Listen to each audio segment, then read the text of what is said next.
Նոր տարին սկսվեց միջազգային իրավունքի տոտալ բռնաբարմամբ եւ կործանմամբ։ Ժողովուրդ ջան, բարև ձեզ։ Դեր նոր տարին կրկին շնորհավոր, սենց լիրիկական մասը Սուրբ Ծնունդը, բայց ինչա կատարվում։ Սա շատ վտանգավոր է, շատ համ լավ կարող է թեքվի այս ամեն ինչը Հայաստանի համար, համ շատ վատ։ Հիմա եկեք մի հատ լսենք Ալիևի ելույթը, ոչ թե ելույթը, այդ ասուլիսը, որտեղ երբ ագրեսորը խոսում է խաղաղությունից, դա ինքի նկատի ունի պատերազմ կամ ինչ-որ մի ագրեսիա։ С приходом администрации Трампа отношения между США и Азербайджаном вышли на новый уровень, заявил в интервью президент Ильхам Алиев. И, как вы отметили, прошлый год действительно можно считать историческим. Потому что именно в прошлом, в 2025 году, с политической точки зрения была положена точка в Азербайджано-армянской войне. И уже несколько месяцев мы живем в условиях мира. Что значит жить в условиях мира? Мы учимся этому. Потому что после обретения независимости, а даже и до этого, народ и государство Азербайджана жили в условиях войны. И если бы та администрация и ее представители сегодня оставались у власти, мы бы не исполнили ни одну их просьбу. Когда администрация Трампа пришла к власти, ситуация полностью изменилась.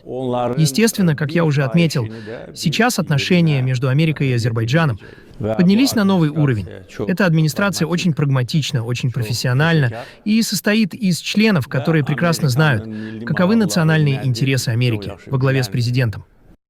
Լսեցիք։ Հիմա նայենք, թե մեր դեգեներատներ ինչով են զբաղված եւ ընդդիմադիր եւ դիմադիր դաշտում։ Լսեք։ Այլևս մեր եկեղեցին եւ մեր եկեղեցու հոգեվոր սպասավորներին եւ մեր եկեղեցու մեր Տեր եւ Փրկիչ Հիսուս Քրիստոսին մենակ չեք թողի։ Եվ մենք եկել ենք այս պատճառը։ Գիտեք շատերը դրա մեջ քաղաքական ակցիա են տեսնում։ Այս պատճառը, որ այդ թվում ես եւ մեր կառավարության ներկայացուցիչներ պատարակների ժամանակ ծնկի են գալիս Խորանի առաջ մեղքերի համար, թողություն խնդրելու համար։ Օգնում են, աջակցում են Հիսուս Քրիստոսին։ Պատկերացնում եք դուք մագարդակները։ Իսկ այն տխմար ընդդիմությունը քննարկում է Նիկոլի կնգա ականջողերի գները, թե ինչ արժի Նիկոլի կնգա ականջողը։ Հասկանում եք, աշխարհը զբաղված է լուրջ գործընթացներով, նայեք, սա շատ վտանգավոր է։ Հենց Հայաստանի համար էլ, որտեվ այս գործընթացներից կարող է Հայաստանը շատ մեծ շահումներով դուրս գա, եթե խելացի լինի, եւ կարող է ընդհանրապես այս թոհ-բոհի մեջ ընդհանրապես կորչի։ Ու վերջում էլ ինձ մի զինվորական զոհված ազատամարտիկ էր զանգել, դա վերջում կթողնեմ այդ թեման, որտեվ մարդը շատ ճիշտ ու դիտողություն էր անում, էլի։ Ոնց որ զոհված ազատամարտիկ չէ, 44 օրյա պատերազմի այդ զինվորներից մեկի հայրն էր ու մի քանի ծնողի կողմից էր ինքը զանգել։ Ուրեմն նայեք, հիմա անցնենք այս ամենակարևորին, էլի, որ ըստ ինձ պետք է Հայաստանում տեղի ունենար գաղտնի կամ ինչ որ մի անվտանգության խորհրդի նիստ։ Ինչա մեզ սպասում, եթե պարսկական ռեժիմը ընկավ։ Ընկնում է նա արդեն։ Խոսակցություններ են գնում, որ արդեն այաթոլլան ուզում է փախնի կամ բան, չգիտենք դա ճիշտ է թե չէ, կան քաղաքներ, որտեղ ես առավոտից լսեցի, որ բան են արել, արդեն ոստիկանները նույնիսկ ուժայինները անցել են ժողովրդի կողմը, հերթով տենց գնում է։ Այս ռեժիմը արդեն կարելի է ասել, որ կործանման եզրին է կանգնած։ Դուք լսեցիք երևի Թրամփի աջակցությունը բանին, ժողովրդին եւ որ կմիջամտի, եթե ինչ որ ռադիկալ ուժ կիրառվի ժողովրդի նկատմամբ։ Դե տեսակ բանում ինչ տեղի ունեցավ Վենեսուելայում։ Լսում եք հիմա բանը Գրենլանդիա է ուզում արդեն մտնի միջև հուլիսի 4-ը մտցնի Ամերիկայի կազմի մեջ, ինչ ասես խոսում են, արդեն հավատը մարդու չի գալիս։ Համաշխարհային քարտեզը նոր սկսել են ձևել,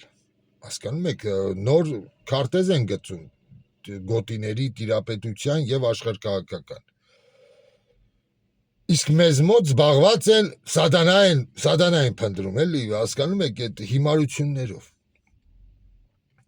Հիմա եկեք մի հատ ես լսում եմ տարբեր Ադրբեջանի աչքերով նայենք, թե ոնց է Ադրբեջանը տեսնում Պարսկաստանի ռեժիմի անկումը։ Դա նշանակում է, որ դուրս է գալու, հայտնվելու է ադրբեջանական բոլոր ծրագրերին, Միջին Ասիայի նավթամուղերին, գազամուղերին եւս մեկ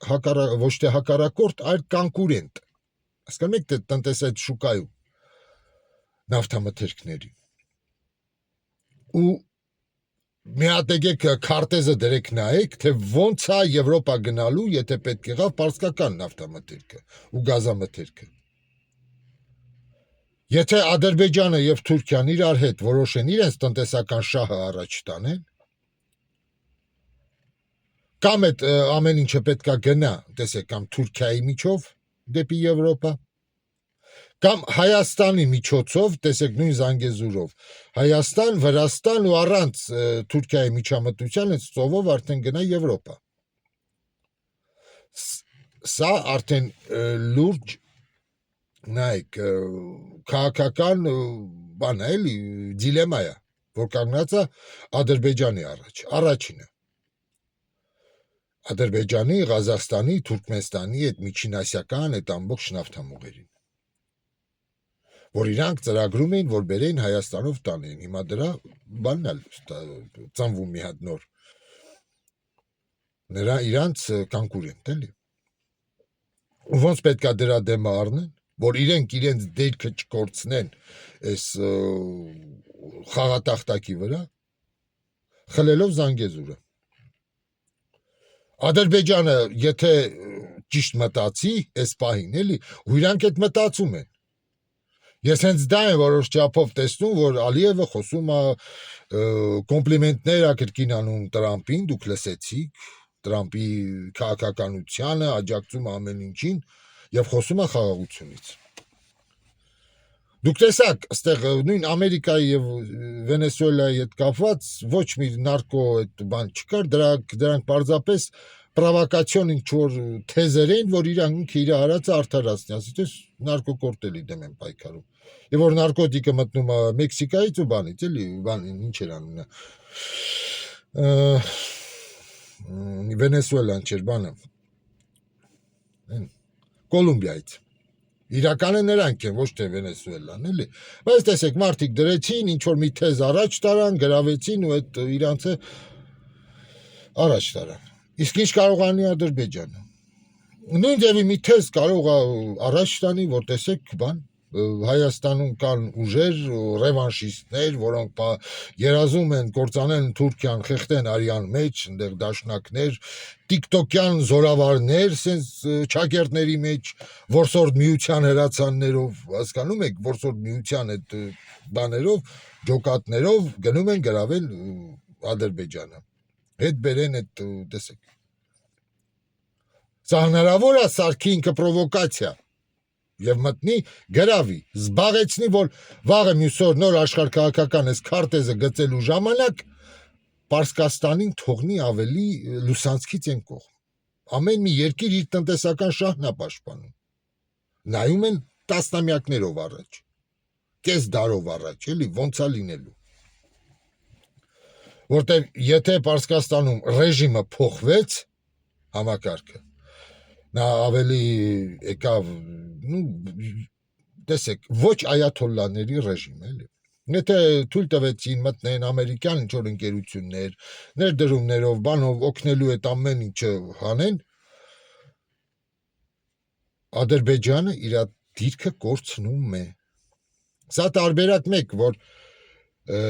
տեսեք, Ադրբեջանը կարող է գնա այս քայլին։ Ես չգիտեմ իրանց ուղեղում ինչ է հիմա պտտվում, էլի։ Բայց սա ստրատեգիապես Ադրբեջանին կտա շատ մեծ առավելություն։ Վաղը մյուս օր աշխարհի հետ խոսալու կամ նույն Եվրոպայի հետ խոսալու, նույն իր նավթը, գազը ծախելու համար։ Որտեղ իր տնտեսությունը դրանից է կախված։ Կա տարբերակ երկուս, որ տեսեք, Պարսկաստանի թեկուզ ռեժիմը փոխվի, բայց Պարսկաստանը երբեք չի ուզենա կորցնի Հայաստանը։ Ու մնա այս նույն իրավիճակում, էլի, ոչ թե նույն, այլ իզոլացված իրավիճակում։ Դա երբեք Պարսկաստանին պետք չի լինի։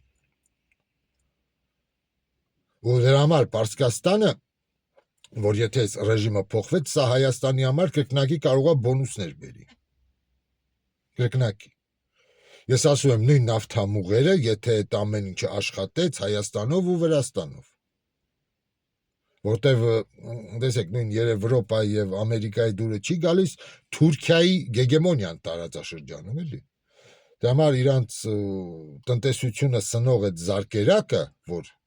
վերցնենք այդ նավթամթերքների այդ գծերը էլի։ Նրանք չեն ուզենա թողնեն Թուրքիայի միայն տիրապետության տակ։ Հասկանում եք, սա կարող է մյուս կողմից էլ մեզ շատ լավ բաներ բերի, կրկնակի բոնուսներ Հայաստանի համար։ Պարզապես պետք է հիմա շատ ճիշտ ու խելացի լինել, որ այս իրավիճակում նայեք, մենք նման ենք բան, միջատների, հասկացեք, այս հզոր երկրների, հզոր տնտեսությունների կողքը Հայաստանը միջատ է։ Մրջուն ինչ-որ մի բլոճ, այդ կարգի մի բան, մոծակի նման։ Ով կշահի այս ամեն ինչում, դա կախված է ճիշտ քաղաքականությունից, ճիշտ վարքից։ Դրա համար ես ասեցի, հետաքրքիր է, եղել է արդյոք անվտանգության խորհրդի նիստ, որտեղ կհրավիրվեին, կդնեին մի կողմ քաղաքական բոլոր այս բաները, ընդդիմությունը, դիմությունը, իշխանությունը կնստեին մի հատ ապագայից կխոսային, էլի, ինչ վտանգներ կա, որ իրենց իսկ տեսեք, այդ հայտարարությունների մեջ չտան Ադրբեջանին պրովոկացիայի ինչ-որ մի հիմք, որ ասված չանի, նա փորձի ուժով գրավել Զանգեզուրի այդ կողմը, Զանգեզուրը խլել, որը իր մտքին կա, հենց այդ ռեպարացիաների դիմաց մեկ ուրիշ տարբերակով վերցնի, օրինական ձևով այդ ճանապարհը կամ էլ եթե այս ձևի Պարսկաստանում փոփոխություններ եղավ, ինքը կարող է արկածախնդրության գնա ու ուժով վերցնի, հետո հիշի ռեպարացիաները արդեն դե ֆակտո մեզ կանգնեցնի այդ փաստի առաջ, սա էլ է տարբերակ։ Դրա համար մենք պետք է շատ զգույշ լինենք։ Ես նույնիսկ բոլոր բլոգերներին, բոլոր այդ ամեն մի հիմարը, որ կարող է մի բան արտահայտվի, խոսա, ասենց ասած գնանք, խմել, այս ամեն ինչը կարող է հիմք դառնա։ Ադրբեջանին վաղը թարգմանի այդ նույն մարդօրինակ ճառերը, մենք շատ լավ հիշում ենք, մի քանի ամիս առաջ էր Կարեն Արայանի ճառերը, իրանք ժողովրդին ցույց էին տալի, իբր Հայաստանում մի հատ սարսափելի բոբո ջաջա է, ասել չսափերված, ուզում է գա տանկի վրա նստած Բաքու, այսպես ձևի պրովոկացիաներ չպետք է լինեն։ Պետք է շատ զգույշ լինենք, հասկացեք, ոմանք դուք սնվում եք, ապրում եք այդ ինտերնետ հարթակներից, այդ դոնատներից, ինչից է, ես իմ այնտեղ այդ մանետիզացիայից, բայց այս րոպեին ավելի լուրջ խնդիրներ են դրված, էլի, խաղասեղանին, լուրջ աշխարհքաղաքական։ Միջազգային իրավունքը կործանվեց, բռնաբարվեց, վերջնականապես չկա։ Հասկանում եք, ու ես այստեղ չգիտեմ Ռուսաստանի դերն էլ ինչ կլինի, Ռուսաստանի համար էլ է, տեսեք, մի կողմից Վենեսուելան կորցնելը, նույն Պարսկաստանը կորցնելը, երբ որ կորցնում է նախ Չինաստանը։ Չինաստանն է օգտվում նույն պարսկական Վենեսուելայի նավթից։ Էժան գնով, մի բան էլ էժան կրկնակի, էժան գնով նա այնտեղից առնում էր, էլի։ Ճարահաճալ այդ մարդիկ ծախում էին, սանկցիաների տակ էին։ Օգտվում էր չինական տնտեսությունը։ Ինչպես եւ ռուսական նավթամթերքն ու գազամթերքը։ Հիմա տեսեք, Չինաստանը կտրվում է այդ ճանապարհից։ Սա Ռուսաստանին պլյուս է, որ Ռուսաստանը կարող է արդեն ավելի թանկ գնով ծախի այդ նույն նավթամթերքը Չինաստանին։ Որտեւ Չինաստանը դա ահռելի, նույն Հնդկաստան, Չինաստան դա տեսեք մոլորակի բնակչության համարյա կեսն դեր են։ մի կեսը կարող է մնա այս մի թևին նույն Ամերիկայի, մյուս կեսը մնա նավթամթերքներ ծախեն Ռուսաստանը։ Այստեղ Ռուսաստանը իր շահը կարող է ունենալ, ես դրա համար, որտեվ առևտուրը այնտեղ չկա ոչ մի ինչ-որ բան էլի, ընկերություն կամ բան, տեսեք, ընկերություններ, նույն Պարսկաստանի հետ, Չինաստանը, նույն Վենեսուելայի հետ, բայց որտեղ կարող էր մի կոպեկ էլ ավել փող աշխատեր, նա այդ գինը գցել էր կրկնակի։ Ասում էր, ես գնով տուր, չես ուրիշի վրա, ուրիշ էլ ոչ մեկ քեզանից դուխ չի անի, ոնց որ նավթ ու գազ առնի, էլի։ Պարսիկ ու բան, Վենեսուելա։ Դա համար այստեղ չկա բարեկամություն, իմպաթիա քաղաքականության մեջ չկա, այստեղ չոր թվային, փողային հաշվարկները։ Հենց որ այս է, որ պետք է մենք զգույշ լինենք, այլ ոչ թե ընկնենք Հիսուսին աջակցենք, որ բալություն եւ խաղաղություն գա, լսեք, խաղաղությունը լուրջ պետք է լինենք, էլի, ինչքան էլ աջակցեցինք Հիսուսին, տեսանք, Արցախում մեր եկեղեցիները մեջիցներ դարձան, էլի։ Հենց որ սա կապված էս ամեն ինչի հետ, շատ խորը վերլուծել է պետք է ամեն ինչը քաղաքական գործիչներին, ընդդիմության, դիմության եւ բոլորին, էլի։ Ու հիմա մյուսը։ Ինձ երեգեր թե առաջի օրը մի ծնող զանգեց 44-օրյա այդ զոհերի մեկից հայրն էր, 9 տարիքի մարդ։ Ահա որ բորբոքված, տեսեք, նույնիսկ ինքը ուզում էր ինքը ձայնագրեր ինչ-որ մի բան, բայց էմոցիան եւ այդ այլանդակ բառեր, որ ախր ուրիշ բանի էլ արժանի չեն սրանք, հասկանում եք։ Այս մարդը այն էր ասում էր մեր երեխեքի գերեզմանը, ճիշտ ներկայացնեմ, էլի։ Մի սարքեք քաղաքական սենց առևտրի ինչ-որ մի բան։ Շատ վիրավորված էր, որ ասում է սերժական մի պորնիկ, ով ունի նկարներ հանրապետականի եւ Սերժի հետ, նրանց ֆանատը, նրանց բանը, ադեպտը, շնորհավորում էր իմ երեխաների, մեր երեխաների գերեզմանները նկարներ էր դրել ու շնորհավորում էր նրանց նոր տարին։ Իսկ մարդը ասում է տարոսը քեզ լինի պորնիկ, այդպես էր ասում, էլի, որ քո երեխան է լինի այնտեղ ու դու շնորհավոր ես։ Ասում է մեր երեխեքի գերեզմանը մի սարքեք բան, քաղաքական առևտրի ինչ-որ մի դրեք դրանց տակը լայքեր, այդ մարդը շատ էր վիրավորված, որ գերեզմանների վրա լայքեր են դնում, ասում է այդ ինչ կարելի է, այդ լայքը դնողը ասում է թող տարոսը իրան լինի։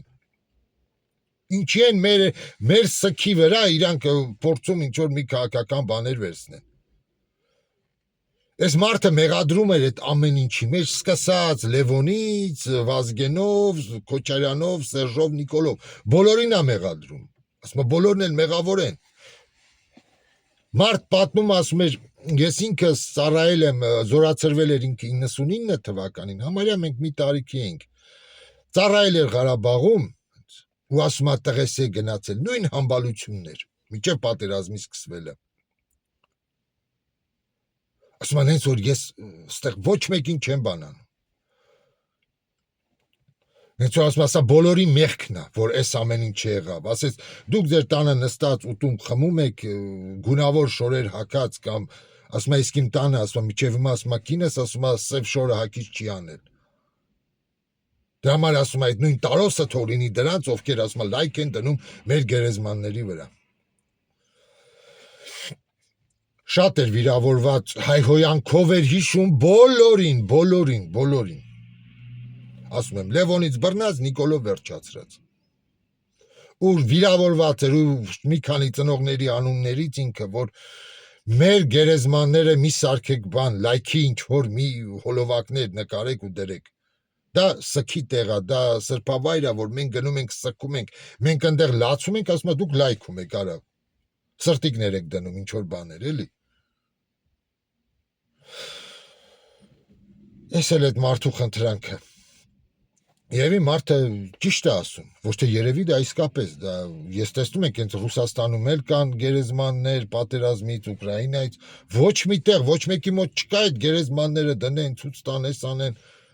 հարգում են մարդիկ ուրիշների սուքը, այդ ողբերգությունը այդ մարդկանց ընտանիքում որ եղել է, բայց մեր հայկական արժե համակարգում դա քաղաքական դիվիդենդներ շահելու ինչ որ մի բան է։ Մարդը շատ ճիշտ էր ասում ու նույնիսկ ինքը մի բան ասեց, որ ես հետո ճշտեցի ու ճիշտ է, գրեցի մարդկանց, զանգեցի, ասում է Նիկոլը գոնե եկել ծնկի այչը ներողություն է խնդրել, մեր ասում է գերեզմանների առաջ, ասում է Նիկոլը դա արել է, ասում է բայց պոռնկացին Քոչարյանը չի արել, Լևոնը չի արել պոռնկացին ու այն Սերժ Սարգսյանը պոռնկացին եւ նրա այդ ադեպտները չեն արել։ Այս մարդը ասեց, ու ահա որ այլանդակ հայհոյանքներով էլի։ Ինձ էլ էր ասում հայհոյեմ, ես ասեցի, դեսա փորձենք մի քիչ հասկանալի այդ մարդու ներսի ցավը, որ խոսում էր էլի, ես մեկ-մեկ թվում է ես դարձել եմ հոգեբան էլի։ Մարդ զանգում են, չես կարող մարդկանց, բայց նույնիսկ կինս ասում է այդքան նեգատիվ, դրա համար այդ նեգատիվը գալիս է քո վրա, քո ընտանիքի, ասում եմ պետք չի այդ նկարները, այդ մարդկանց ողբերգությունը։ Իմ տարիքի մարդ էր, էլ եմ ասում, ինքը ինձանից մի 2 տարի էր ոնց որ ավելի երիտասարդ, իր երեխեն այդ էր նույն հասկանում ես դու մարդկանց, էլի որ դնում են լայքեր, սրտիկներ կամ բան գերեզմաններին։ Մի խոսքով խաղաղություն թող լինի, խաղաղություն, տեսեք, ժողովուրդը հոգնել է պատերազմից, արյունից, ողբից, այդ դուդուկից, այդ դուդուկի ձայնից, այդ նվոցից դուդուկի, էլի։ Տեղափոխվեք կոնստրուկտիվ դաշտ ու հիմա փորձենք այս իրավիճակից դուրս գանք, 26 տարի ներևում է շատ բարդ տարի է լինելու, տարին սկսվեց շատ կտրուկ փոփոխություններով, աշխարհ քաղաքական այս բևեռների էս ամեն ինչի։ Հենց որ մնում է, տեսեք մենք այն որ բան կա է, չինականը թե ճապոնական ասացվածք, ասում է, երբ որ երկու վագր իրար հետ կռվում են, այն ասում է կապիկը սուսուփուս նստած նայում է, ոչինչ չի անում։ Հիմա մենք պետքա այդ ասացվածքի նման շիմա շատ խորամանկ լինենք ու փորձենք այս իրավիճակում բան անենք, ճիշտ դիրք բռնենք, որ ասում եմ, այս ոտատակ չընկնի Հայաստանը։ Հենց որ շնորհակալություն, առայժմ հաջողություն։